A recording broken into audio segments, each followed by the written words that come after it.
एक हरे भरे गांव के किनारे एक पुराना सा तालाब था। इसी तालाब के पास एक सफेद रंग की खूबसूरत बलि रहती थी। इस बलि की आंखों में अजीब सी उदासी थी, जैसे इसने जिंदगी में बहुत कुछ खो दिया हो। लोग कहते थे कि इसके बच्चे किसी तूफान की रात में बिछड़ गए थे और तब से वो हर दिन खामोश रहने लगी थी।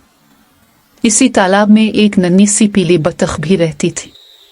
वो अपनी माँ से बहुत प्यार करती थी, मगर एक दिन शिकारियों के खौफ से उसकी माँ उसे छोड़कर कहीं दूर चली गई। नन्ही बतख अकेली रह गई, कमजोर, डरी हुई और खामोश। एक दिन वो बतख तालाब के किनारे बैठी रो रही थी। बलि ने इसे देखा। पहले तो बलि रुक गई, क्योंकि वो जानती थी कि लोग कहते हैं बलि और बतख दुश्मन होते हैं। मगर इस दिन बलि ने दुश्मनी नहीं देखी, उसने सिर्फ तन्हाई देखी।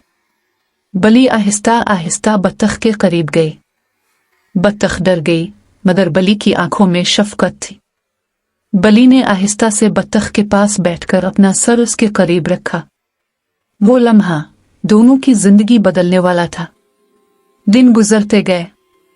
बलि हर रोज बतख के साथ तालाब के किनारे बैठती।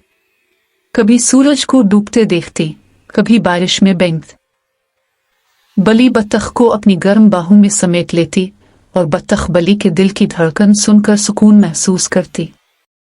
एक सर्द रात तेज बारिश शुरू हो गई। तालाब का पानी चढ़ने लगा। नन्ही बतख खौफ से कांपने लगी। बलि ने बगैर सोचे समझे इसे अपने मुंह में नरमी से पकड़ा और एक ऊंची जगह ले गए।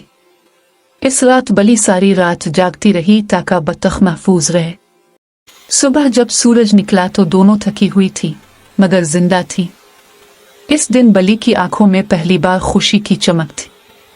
इसे लगा जैसे उसे फिर से मां बनने का एहसास मिल गया हो। कुछ दिन बाद बतख की मां वापस आ गई। नन्ही बतख खुशी से चीखी, मगर जब जाने का वक्त आया तो उसने पलटकर बलि को देखा। बलि मुस्कुराई, आंखों में आंसू थे मगर दिल में सुकून।